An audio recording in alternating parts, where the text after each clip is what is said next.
Je vous recommande la boutique La Londoloise, c'est Judith Londolé. Si vous voulez être classe, chic, être habillé, être admiré. Parole de Mopao Mokonzi.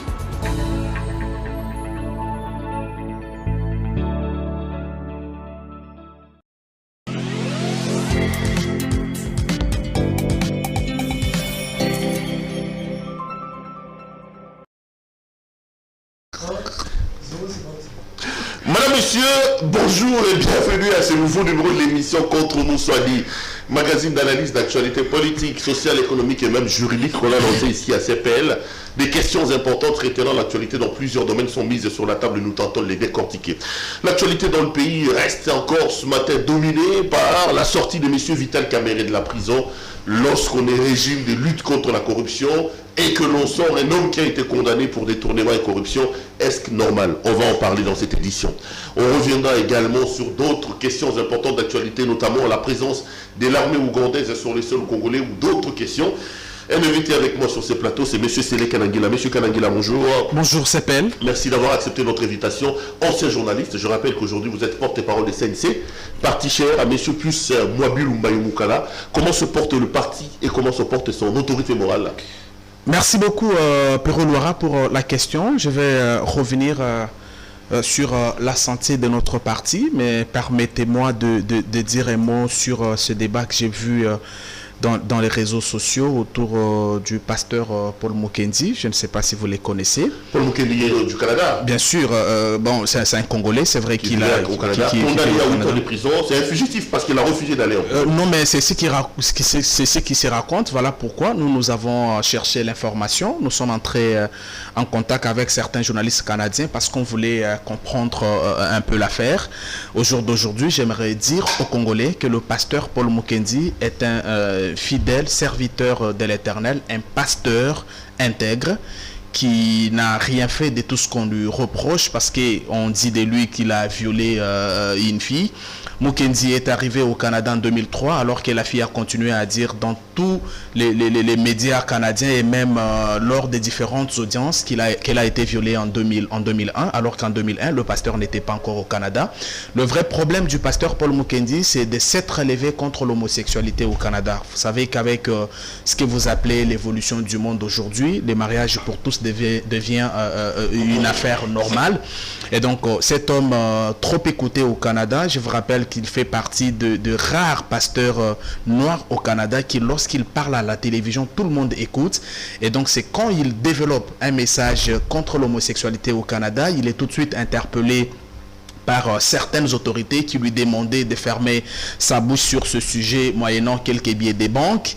L'homme a dit non à cette sollicitation. C'est comme ça qu'on va boutiquer cette affaire du viol qui n'était pas vrai. Ce que vous voulez, Paul Mukendi est condamné à 8 ans. Je vous dis... Il a été condamné en première instance. Il est allé en appel, le juge d'appel a confirmé la condamnation et il a le statut d'un fugitif. Au moment où toi et moi on parle. Je vous dis que c'est un fugitif qui a refusé de faire d'aller en prison alors qu'il a été condamné. Je suis en train de vous donner les informations concernant l'homme. Je vous dis que tout ce que vous avez appris comme procès, comme dossier, les dossiers lui-même, il est vide. Le pasteur a juste payé le fait de s'être levé contre l'homosexualité. Non mais le pasteur est condamné. S'il vous plaît, le pasteur... Vous mettez sur la table, allons-y, non, cher ami? Allons-y, moi je suis bien placé pour parler. Le pasteur est condamné. Mais comment on va condamner quelqu'un pour le fait qu'il n'a pas commis? Je vous donne un fait. Mais on lui a dit de se défendre. Il s'est défendu et le juge de première instance a condamné. Celui d'appel a confirmé, monsieur. Comment vous venez de défendre un fugitif, s'il vous plaît? Comment vous parlez de la condamnation pour viol commis en 2000 alors que celui qui est accusé, présenté comme auteur du viol, n'est arrivé sur les sols canadiens qu'en 2003. À ce moment-là, on parle de quoi? Parce qu'il n'a jamais eu viol. Je vous dis que le dossier a été monté de toutes pièces. J'ai regardé quelques audiences, quelques vidéos sur les quelques audiences que j'ai eu à regarder. Même si on finit cette émission, je peux vous balancer une vidéo dans laquelle la fille dit avoir été violée en 2001. Alors qu'en 2001, le pasteur n'était pas encore au Canada. Et donc, pour finir, j'aimerais vous dire qu'il s'agit d'un montage. il s'agit d'un dossier vide, il s'agit d'un règlement des comptes, il s'agit des dispositions prises pour fermer la bouche de celui qui est resté fidèle à l'appel, resté fidèle au contrat, à son contrat avec le Seigneur, parce que Paul Mukendi, ce n'est pas du genre vous êtes partenaire dans mon église, vous me venez en aide, lorsque vous péchez, je ferme les yeux non plus. L'homme s'est levé contre tous ceux qui... Non, c'est pas un violeur, je défends ici. Non, je vous dis... Moi, je vous donne les éléments. Vous êtes dans les je ne défends pas un violeur. Il y a un arrêt rendu en fait jugé comment vous un violeur. S'il vous plaît, non, c'est pas un violeur. La justice canadienne l'a déclaré comme ça. Mais je vous dis que dans l'appareil judiciaire canadien, il y a certains avocats, il y a certains juges, certains magistrats qui lui ont avoué que les dossiers étaient un montage et que tout ce qui était en train d'être raconté était un pur mensonge. Et donc au jour d'aujourd'hui, vous ne croyez pas à la justice canadienne? Non, je veux croire à... On critique la nôtre si vous pensez que les Canadiens ne sont pas ici, moi je vous donne les faits. Je vous dis que le pasteur est arrivé en 2003 alors que la fille a dit être violée, avoir été violée en 2000. Donc ça ne fait pas sérieux. Et donc le véritable péché qu'a commis M. Paul Mukendi au Canada, c'est de s'être levé contre l'homosexualité. Mais je rappelle que même ici au Congo, il y a un député qui a initié une proposition de loi contre l'homosexualité. Et donc aujourd'hui, le pasteur Paul Mukendi est ici dans son pays où il est d'ailleurs resté fidèle à sa mission. C'est d'ailleurs pour ça qu'il organise une conférence biblique autour du thème « Ne vous conformez pas au siècle présent ». Or, l'homosexualité, c'est du siècle présent. Et donc, ça sera à Chobès le 16, le 17 et le 18. Et le but seront gratuits pour tous ces enfants de Dieu qui voudraient avoir écouté l'évangile pur, l'évangile basé sur la sainteté. Et donc, recevoir comme les Canadiens, parce que je rappelle que Paul Mukendi a été d'une grande bénédiction pour les hommes et femmes canadiens. C'est un innocent. On va aller sur le message de ces violeurs. On sera là, non, ce n'est pas un violeur. Il n'a jamais violé. On va aller sur la prédication de ces violeurs-là, selon la justice. J'ai fini par là. Il y a un autre groupe des homosexuels qui ont voulu porter cette affaire, mais ils ont tout de suite été mis devant leurs responsabilités. Ils ont compris qu'ils ont affaire à un homme de Dieu intègre. J'ai eu quelques amis canadiens. Vous m'avez présenté comme ancien journaliste. Ça veut dire que j'ai quand même des contacts, j'ai de relations avec certains confrères canadiens qui m'ont avoué que Mukendi est un homme intègre. Et donc j'encourage les Quinois à aller à Chobeuze les 16, les 17 et les 18 pour écouter l'évangile pur. Revenons sur la question que je posais. Comment va plus Mwabilou? Le Congrès national congolais, notre parti politique, le parti républicain, le parti qui prône une gouvernance axée sur l'intérêt général, le parti qui place l'homme au centre de toutes les actions, le parti qui pense qu'on ne peut pas développer une nation si l'homme lui-même n'est pas développé. Voilà pourquoi notre parti, notre autorité morale et nous-mêmes pensons que pour développer le Congo, il faut d'abord développer l'homme congolais. Qu'est-ce qu'on fait? Il faut que l'homme congolais aille à l'école parce que c'est quand il a étudié qu'il peut avoir les idées pour développer son pays. Il doit avoir du travail parce que quand il est bien rémunéré, il pensera au développement de son pays. Il doit avoir... le moyen pour son déplacement, pour s'habiller. Et donc, notre parti se prépare, se porte d'abord bien. Son autorité morale, son excellence Pius Mwabilou aussi se porte à merveille. Maintenant, nous sommes en train de nous préparer parce que nous voulons qu'en 2023, le CNC puisse jouer son premier rôle, puisse avoir son mot à dire dans différentes institutions. Mais comme je l'ai dit, le CNC aura les candidats à tous les niveaux, notamment à la présidentielle. Et notre candidat pour l'élection présidentielle s'appellera Félix Antoine Tshisekedi. Je sais que c'est une question embarrassante que vous n'aimez pas quand je l'aborde. Vous parlez d'un parti qui place l'homme à la tête, alors que l'autorité morale engage les mères des familles, les pères de famille, et ils ne le payent pas. À la RTGA, à l'heure où nous parlons, j'ai reçu une délégation des gens de la RTGA, peut-être qu'on fera une émission demain. Mon cher frère, ça fait 36 mois d'arriérés des salaires. 36 mois. Ça fait 3 mois que M. Pius Mwabilou, autorité morale de votre parti, engage mes confrères. 36 mois d'arriérés des salaires. Avant-hier, il a payé 1 mois sur les 36 mois. Et vous connaissez combien il paye? Le journaliste touche 80 000 francs, 90 000 francs. Mais ça fait 36 mois. Comment vous pouvez vanter un parti politique avec un homme, soi-disant, qui place l'intérêt de l'individu au devant de la scène, alors que ça fait 3 ans qu'il emploie les gens qui ne les payent pas? Alors, cette question me fait rire un peu parce que Je comprends peut-être que vous connaissez l'homme de loin.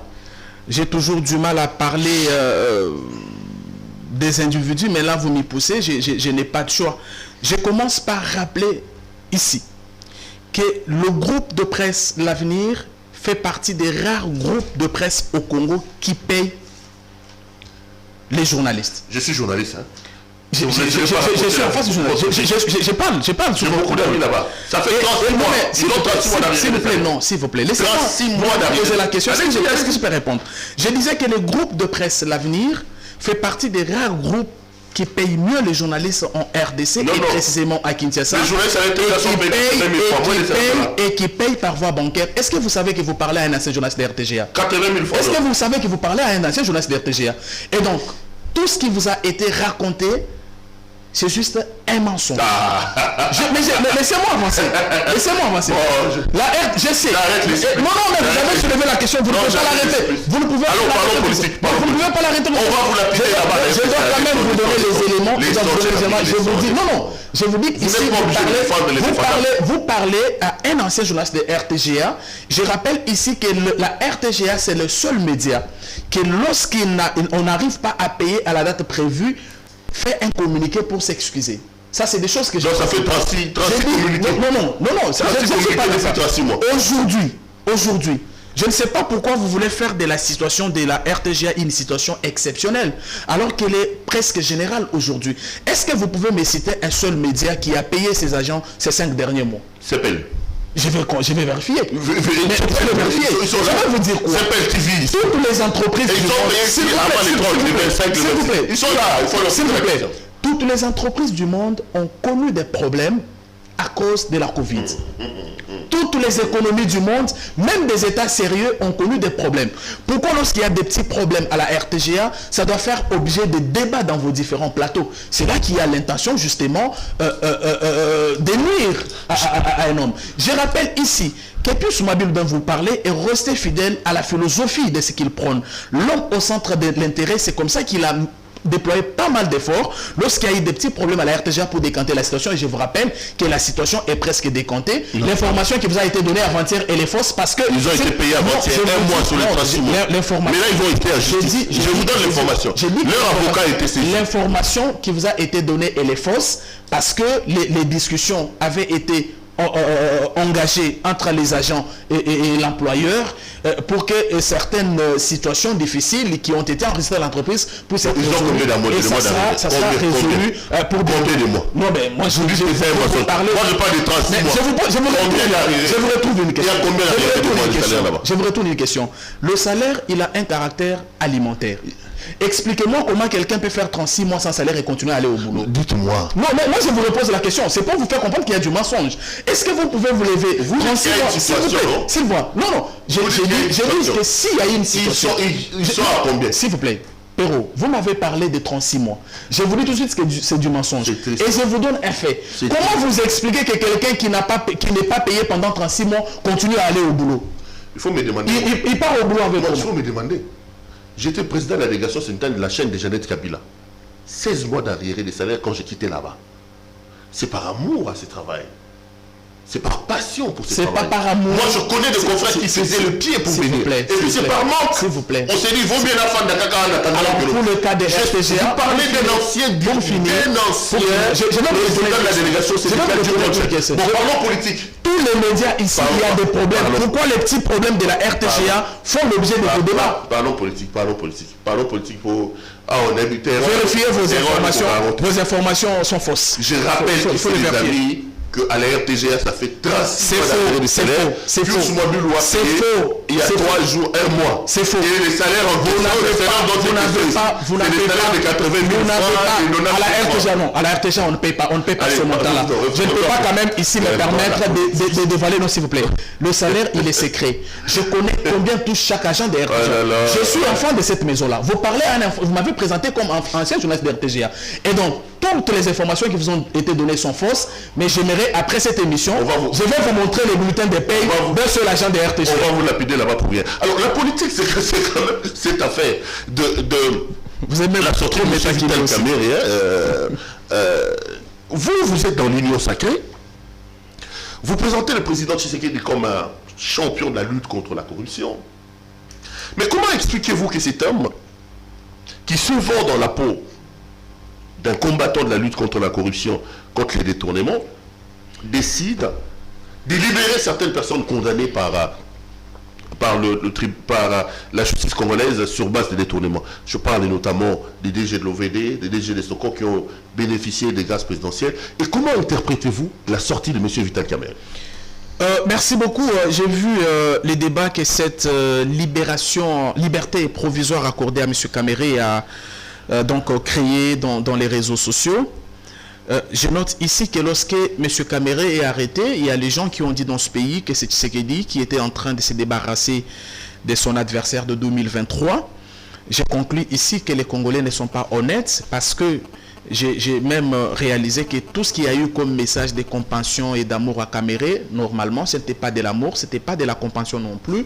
C'est des gens qui avaient une intention, celle, n'est-ce pas, d'incriminer M. Tshisekedi, qu'ils ont présenté comme étant quelqu'un qui tenait, coûte que coûte, à envoyer M. Kamerhe en prison. Ça, c'est le premier élément. Le deuxième élément, ici, je parle sous le contrôle de tous ceux qui ont fait les droits. Le juge a deux éléments sur lesquels il se base pour rendre son jugement. Le premier élément, c'est la loi.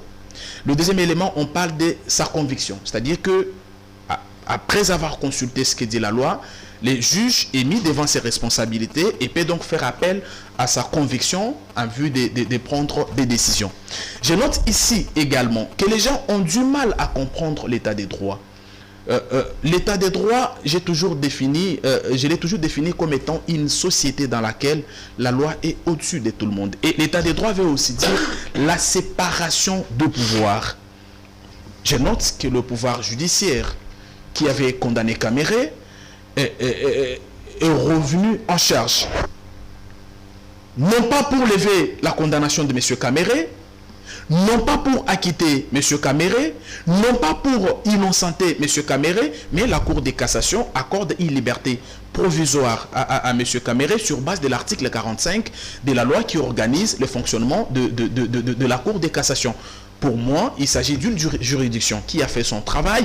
Je note que M. Kamerhe avait plus d'une fois demandé cette liberté provisoire sans succès. Et si les juges de la Cour de cassation ont, après avoir consulté les lois du pays et poussé par leur conviction, comme la conviction du juge intervient aussi dans la prise de décision, ont levé l'option de lui accorder cette liberté provisoire, pour moi, ça fait partie du fonctionnement normal des institutions.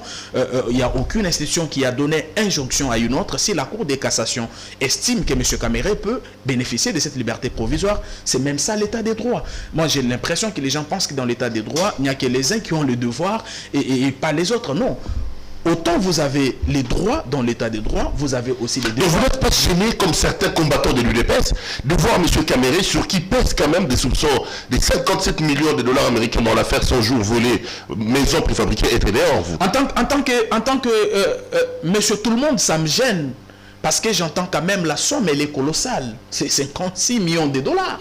Mais lorsque je consulte les lois, j'ai lisé par exemple l'article 47 que j'évoquais tout à l'heure, sur base de laquelle la liberté provisoire a été accordée à M. Kamerhe, je pense que la Cour de cassation a agi dans le cadre de ses prérogatives. Maintenant, malheureusement, je n'ai pas pu avoir accès à l'ordonnance de cette liberté provisoire. J'aurais voulu entrer en contact avec l'ordonnance pour que je vérifie si ce qui est prévu à l'article 45 de la loi qui organise les fonctionnements de la Cour est organisé en termes des conditions dans lesquelles cette liberté, cette période de la liberté provisoire va se dérouler. Et donc, pour moi, le pouvoir judiciaire a fait son travail. Nous avons la chance d'avoir un président qui n'interfère pas, qui ne donne pas les ordres, qui ne donne pas d'injonction. Si la Cour de cassation estime que M. Kamerhe, pour les raisons qui sont évoquées dans cette ordonnance, peut bénéficier de cette liberté provisoire, qui est Tshisekedi, pour appeler les juges de la Cour et leur intimer l'ordre, d'autant plus que cela va violer l'état des droits. Non, mais Tshisekedi, c'est lui le président de la République, c'est lui le magistrat suprême, c'est lui qui aussi a fait libérer certains condamnés pour détournement. J'évoque ici les cas de M. Makabouza, DG de Sokok, j'évoque ici les cas de Benjamin Wenga, DG de l'Office de Voirie. Ces deux-là sont sortis sur base des grâces présidentielles. J'évoque ici Willy Bakonga, qui se trouve, je ne sais pas moi, en Suède ou en Autriche. Mais est-ce que ce n'est pas contradictoire que le matin, nous dire que je suis là pour lutter contre la corruption. Le soir, on signe des ordonnances de grâce présidentielle pour sortir les gens condamnés pour détournement et corruption. Vous savez, lorsque je crois que vous avez suivi la sortie médiatique du président Tshisekedi, je crois, à Goma, sur M. Kamere, il parlait en tant qu'individu. Parce que je note ici, comme je vous l'ai dit dans mon introduction ici, que je connais même certaines figures que je connais personnellement, que j'ai vues dans différents plateaux faire passer l'arrestation des caméras comme étant une technique utilisée par Tshisekedi pour envoyer au garage un adversaire politique. Changer aujourd'hui, commencer à dire que Tshisekedi n'a joué aucun rôle. Tshisekedi est une institution en tant que président de la République qui fait partie de l'exécutif, du pouvoir exécutif, parce qu'il est le chef de l'exécutif, effectivement. Maintenant, Kamere a eu un problème avec le pouvoir judiciaire qui l'a condamné et qui a plus d'une fois refusé de lui accorder la liberté provisoire. Pourquoi, lorsque toutes ces juridictions ont refusé de lui accorder cette liberté provisoire, ont pris cette décision, la population n'a pas accusé Tshisekedi d'avoir refusé de donner la liberté provisoire à Kamere? Pourquoi aujourd'hui, que les mêmes juridictions, parce que je note que quand elles ont refusé de lui accorder la liberté provisoire, je ne sais pas si elles étaient aux ordres de qui.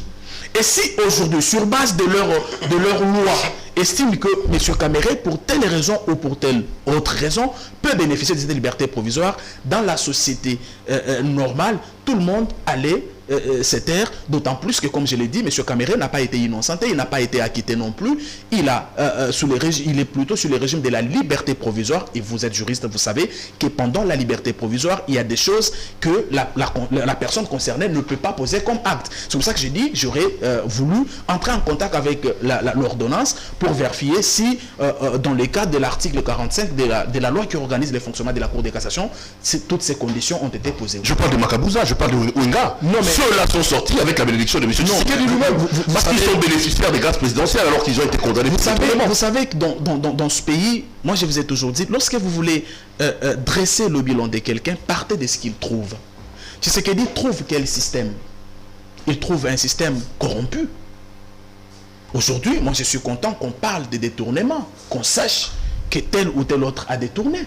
Mais il y a 18 ans dans ce pays, les détournements étaient érigés en mode de gestion, on n'en parlait pas. C'est facile. Donc c'est grâce. Non, mais j'ai les déjà partis. S'il vous plaît, non, je ne parle pas. Non, s'il vous plaît, moi je ne parle pas du diable. Moi je vous peins le tableau. Et c'est des choses que vous connaissez. Aujourd'hui, nous avons la chance de savoir que il y a des gens qui utilisaient par exemple des cartes Visa. Les cartes Visa n'ont pas commencé avec Tshisekedi. Pourquoi nous l'avons su? C'est parce que Tshisekedi nous a imprimé cette gestion-là basée sur la transparence. Aujourd'hui, s'il vous plaît, s'il vous plaît, aujourd'hui, nous avons la chance, je veux dire une grande chance de comprendre que tel projet ou tel autre projet, il y a eu des détournements. C'est des choses qui ont toujours existé, mais qui n'ont pas été révélées à la population parce que les histoires se faisaient en cache-cache. En 2017, la présidence de la République a enregistré un dépassement budgétaire allant jusqu'à plus de 105%. On en a moins parlé parce que tout était opaque. Et donc aujourd'hui, nous avons cette chance-là, au nom de l'état des droits et de la transparence dans la gestion, de savoir qu'à la présidence, il y a eu dépassement. Une pratique que personnellement, je ne peux pas encourager. Mais j'ai toujours dit que le dépassement n'est pas un détournement. Absolument pas. Et donc, moi je me dis que nous avons la chance aujourd'hui en tant que Congolais d'avoir accès à la vraie information. Aujourd'hui, chaque Congolais est en mesure de nous décrire les fonctionnements de la présidence, de nous décrire les fonctionnements du Parlement, de nous décrire les fonctionnements, même la situation liée à la liberté provisoire ou à la libération des gens. C'est des choses qui ont existé. Aujourd'hui, nous avons cette chance-là et je pense que si nous sommes sérieux avec nous-mêmes, nous ne devons que... Ne me racontez pas sur la question. Je parle de Benjamin Olaï de Sokok, des condamnés pour détournement qui sortent des suites d'une grâce présidentielle. Mais vous savez, signé par le président. Vous savez bien, ce n'est pas contradictoire. S'il vous plaît. Avec le comportement d'un homme qui veut se faire passer pour un combattant de la lutte contre la corruption, mais qui après signe des ordonnances pour libérer des personnes condamnées pour corruption et détournement. Vous connaissez les conditions dans lesquelles toutes ces personnes que vous citez se sont retrouvées d'ailleurs. Vous êtes journaliste. Vous savez qu'il y a des noms qui ont été insérés, notamment... Même quand vous fouinez dans ce qui s'est passé avec Kamere, on vous dit que tel nom ne devrait pas se retrouver, que tel autre nom ne devrait pas se retrouver. C'est pour ça que je me dis, le système S'il vous plaît, laissez-moi avancer. Je vais vous dire quoi? Je vais vous dire que la chance que nous avons, c'est d'avoir le président Tshisekedi qui est plus que déterminé à mettre fin à toute cette impunité-là. Mais il faut voir maintenant d'où nous sortons et à quel point le mal était profond. Ce n'est pas au bout de 3 ans que Tshisekedi va tout déraciner, mais les quelques actions qu'il a menées jusqu'ici rassurent de sa volonté à aller jusqu'au bout. Et donc, ça, c'est la chance que nous avons. Des faux pas, les gens peuvent toujours les marquer. Ça, c'est une évidence. De petits problèmes, on en aura toujours. Parce qu'aujourd'hui, vous n'allez pas demander à Tshisekedi de mettre tout de suite fin à la corruption qui s'est vraiment enracinée au point que quand vous allez, ces gens-là, ils ont des tuyaux, ils ont des réseaux dans différentes institutions. Vous avez appris, par exemple, l'interpellation de leur donateur récemment. Et donc, c'est tout un réseau. Maintenant, il faut du temps, il faut de la discipline, il faut de la rigueur, il faut de la volonté. C'est ce qui caractérise le président Tshisekedi, et nous avons foi que réellement Tshisekedi laissera ce Congo où il fera beau vivre, où on ne va pas détourner, où on ne va pas voler l'argent, où on ne va pas s'insulter en longueur de journée, où on ne va pas parler de Kabila ou de Tshisekedi comme si on parlait de nos amis, où on ne va pas... On aura cette société-là normale, et il est plus que déterminé. Les quelques actions qu'il a posées les prouvent suffisamment. Vous répondez comment à un député comme Molière qui dit qu'en 3 ans, le clan Tshisekedi a détourné plus que Kabila en 18 ans? Non, je pense qu'il n'a pas assez d'informations. J'ai un grand respect pour lui-même, mais je note qu'il fait partie des députés qui font de la comédie à l'Assemblée nationale. Je ne sais pas si lui-même, depuis qu'il est là, ce qu'il a fait comme parlementaire. Il passe tout son temps à raconter, à faire du théâtre dans des réseaux sociaux. Dans une société normale, ça c'est mon point de vue, j'ai toujours dit que Molière ne mérite pas d'être député. J'ai toujours dit ça. Donc, quand il dit que... Non, c'est pas ça. Il a détourné 3 ans plus que Kabila en 18 ans, vous dites quoi? Il a menti. Moi, j'aimerais... Un député de l'Union sacrée qui fait ça de l'Union sacrée. Il a menti, et les connaissants, si vous lui tendez le micro demain, lui posant la même question, il va vous dire qu'il était en train de blaguer, comme il a fait une blague ici sur l'affaire de 15 000 $, ainsi de suite. Il l'a dit, après il s'est mis à rire, demain il a commencé à faire son show, son théâtre pour dire qu'il était en train de blaguer. En fait, tout ce qu'il lui dit, moi, excuse-moi, je ne prends pas ça au sérieux, parce qu'il m'a habitué à blaguer, à faire du théâtre, mais dans une société normale, je pense qu'il n'a pas un siège à l'Assemblée nationale. Parce que j'aurais voulu qu'en tant que député, qu'il vous dise, Perrault, ça fait 3 ans, regarde l'initiative que je prise, regarde tel membre du gouvernement que j'ai interpellé, regarde ma proposition de loi, qui est venir ici dire des choses dont il n'a peut-être pas de preuves aussi. Allons-y à autre chose qu'il a dit plutôt, c'est par rapport à la situation sécuritaire dans l'Est de la République, avec l'arrivée de l'armée ougandaise. Certains Congolais estiment que le président Tshisekedi, en autorisant aux Ougandais de rentrer chez nous, il donne un chèque à blanc à un pyromane qui veut se vendre dans la peau d'un sapeur-pompier. Comment avez-vous vu, comment comprenez-vous que l'Ouganda, qui encore pas longtemps ici, était dans le rang de nos ennemis, parce qu'il faut qu'on se le dise, dans ce qui arrive dans l'Est de la République, l'Ouganda est quand même responsable pour beaucoup. Comment expliquez-vous que notre président ouvre nos frontières pour que les pyromanes, qui a brûlé d'une certaine manière cette partie, rentrent et se présentent en sapeur-pompier aujourd'hui? Pérou Loira, le CNC avait communiqué à ce sujet. Je me rappelle du message qu'on avait posté dans les réseaux sociaux. Il faut commencer par avouer qu'aujourd'hui, nous avons un seul ennemi, le monde entier, les terroristes. Les terroristes est notre ennemi à nous tous, parce qu'ils frappent même dans les pays réputés mieux sécurisés au monde. Je vous rappelle qu'il y a quelques années, les terroristes ont frappé à côté d'un stade en France où les chefs de l'État étaient en train de regarder le match. Vous avez suivi, il y a une semaine à Londres, les terroristes ont frappé. Ça signifie qu'aujourd'hui, nous faisons face à un ennemi commun. Ça, c'est un élément. Le deuxième élément ici, c'est qu'un seul pays au monde ne saura vaincre cet ennemi au regard de son mode opératoire. Il est dans la population, il s'est fait passer pour quelqu'un qui achète quelque chose dans la boutique, il s'est fait passer pour quelqu'un, pour un joueur, ainsi de suite. Donc, il nous est difficile pour un pays seul à vaincre cet ennemi.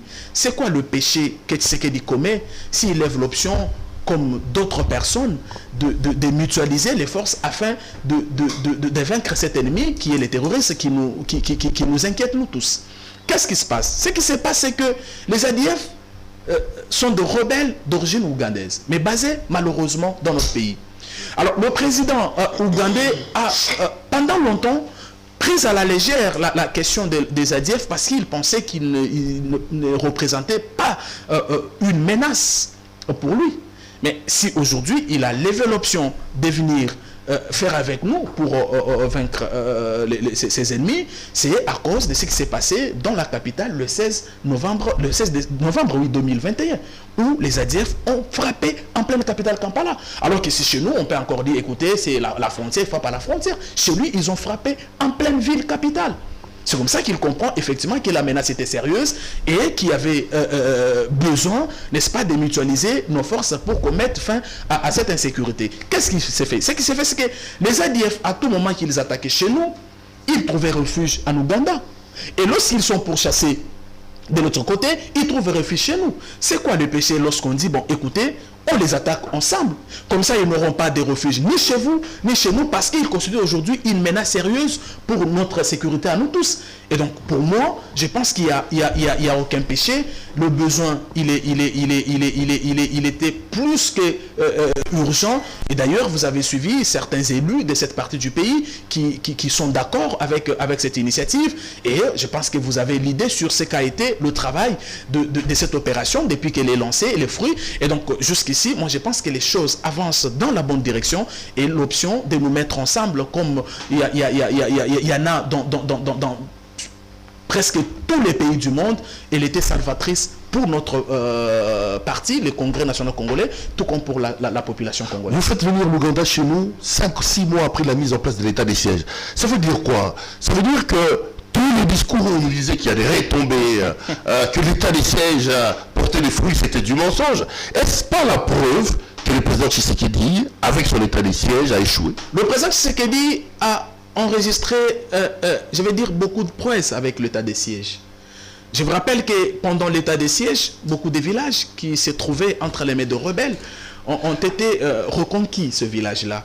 Pendant l'état des sièges, je note qu'on n'a pas encore mis fin à l'insécurité dans cette partie du pays, mais il y a eu beaucoup de pas qui ont été marqués dans la bonne direction.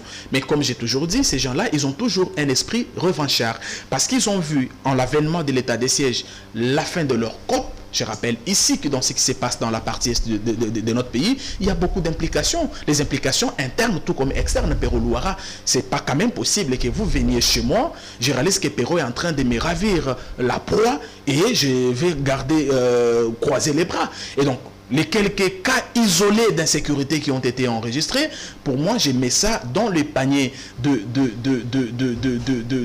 l'esprit, je vais dire, revanchard. Et donc, maintenant, l'état des sièges va poursuivre son... Non, mais l'état des sièges qui réussit, et pourtant, on se voit dans l'obligation, après l'état des sièges, de faire venir l'Ouganda chez nous. Je vous dis que l'état des sièges n'était pas la seule option pour mettre fin à l'insécurité dans ce pays. Le président Kabila a pris a levé beaucoup d'options ici. Il est allé en dialogue, il est allé l'option diplomatique, l'option même des guerres sur terrain. Il n'a pas réussi à pacifier la partie est de la RDC. Et donc l'état des sièges n'était pas la seule option. Et donc il y a d'autres options qui vont, n'est-ce pas, accompagner l'état des sièges, parce que je vous rappelle que la sécurité dans cette partie du pays fait partie de promesses phares du président Tshisekedi, et je pense qu'il est plus que préoccupé que quiconque, contrairement à ce que je vois certaines personnes raconter dans des réseaux sociaux et sur le plateau de télévision. Et donc la mutualisation des forces fait partie des stratégies mises en place pour qu'on arrive à la paix. Mais entre-temps, l'état des sièges est toujours là et les opérations, elles sont commandées, contrairement aux mensonges que j'ai lus dans les réseaux sociaux, par notre armée.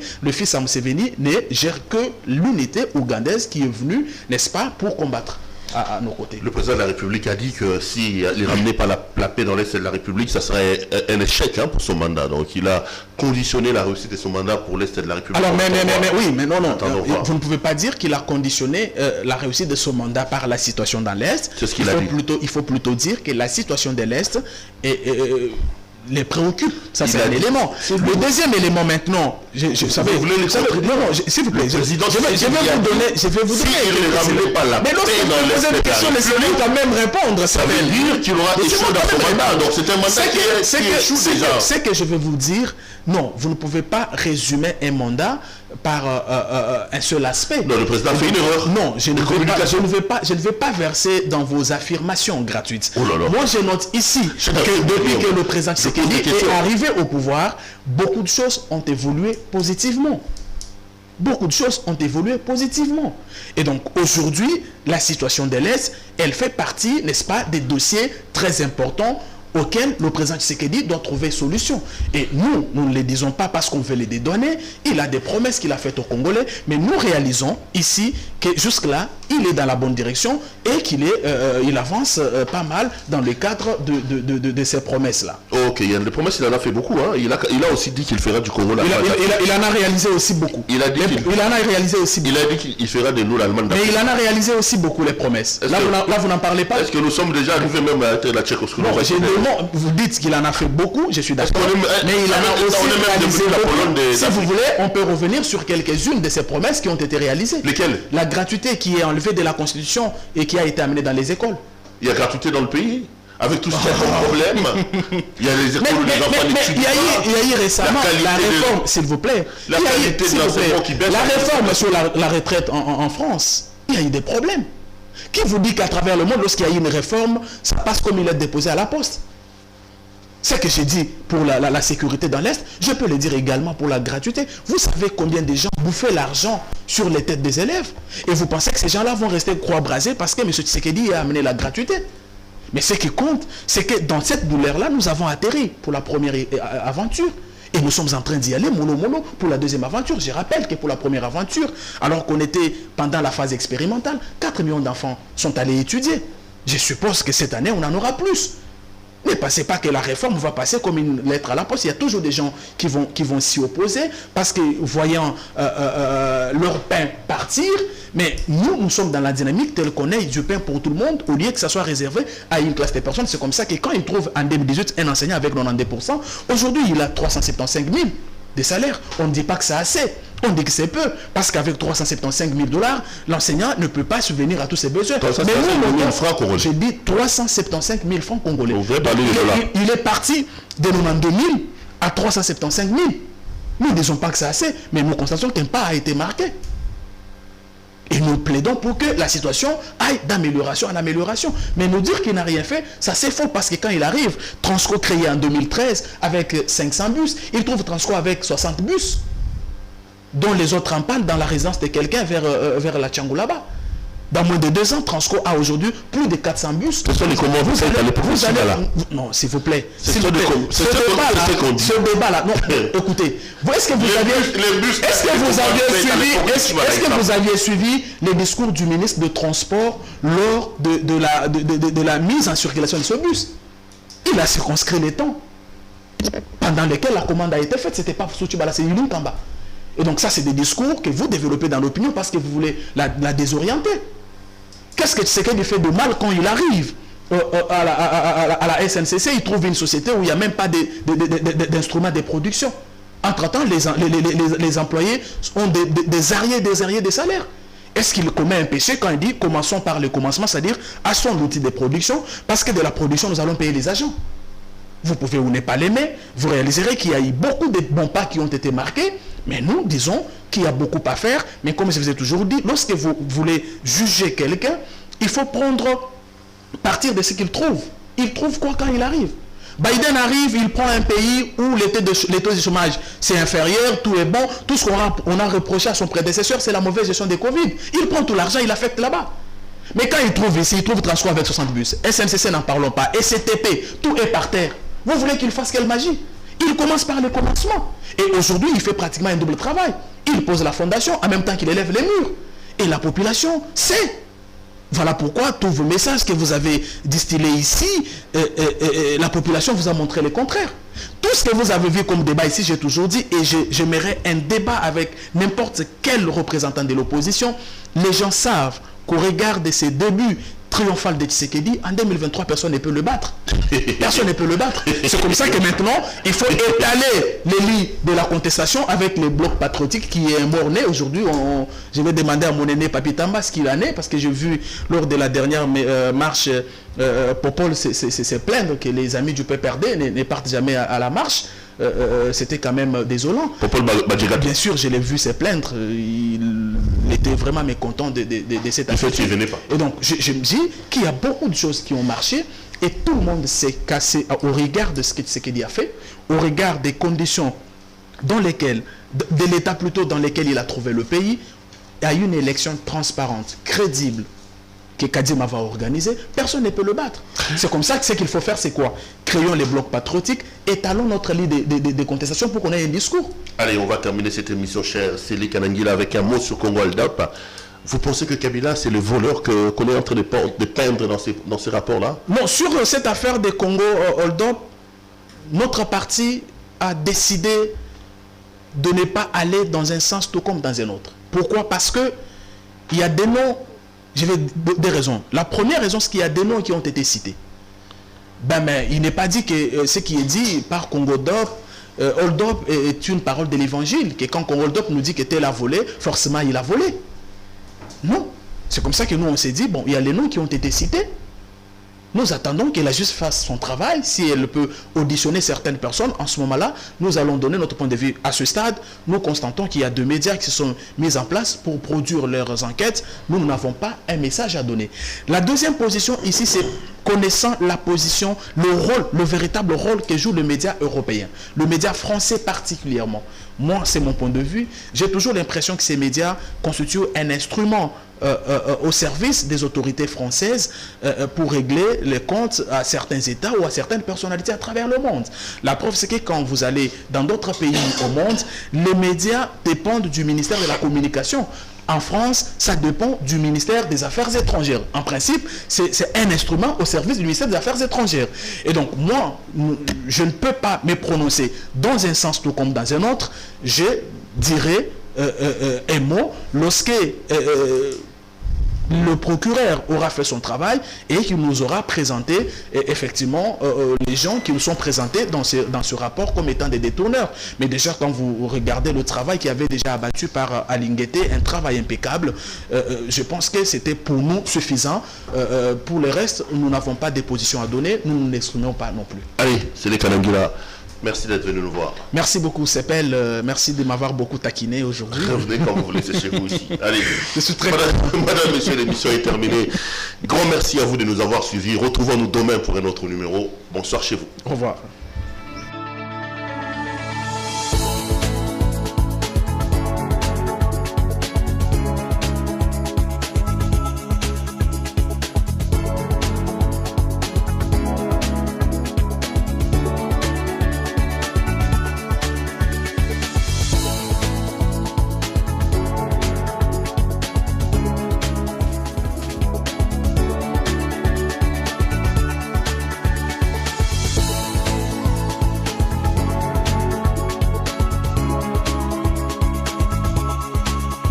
Je vous recommande la boutique La Londoloise chez Judith Londolé. Si vous voulez être classe, chic, être habillé, être admiré. Parole de Mopao Mokonzi.